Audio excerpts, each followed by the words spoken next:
حضرت آدم علیہ السلام کے بعد ان کی اولاد میں ایک نہایت نیک اور پرہیزگار شخصیت پیدا ہوئیں جن کا نام ادریس علیہ السلام تھا۔ ان کا اصل نام اخنوخ بتایا جاتا ہے، لیکن قرآن میں انہیں ادریس کہا گیا ہے۔ وہ بچپن ہی سے عبادت گزار، صابر اور سچے انسان تھے۔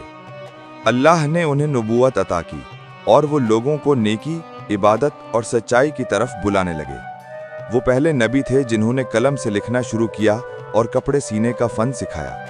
اس لیے کہا جاتا ہے کہ انسانیت نے لکھنے اور سلائی کا ہنر سب سے پہلے انہی سے سیکھا۔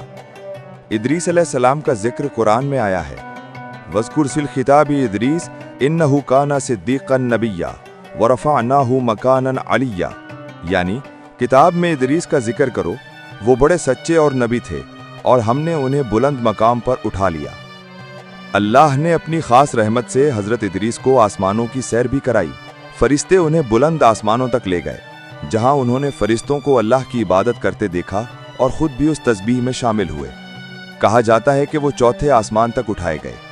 یہ ان کے بلند مرتبے اور اللہ کی خاص عنایت کی نشانی ہے۔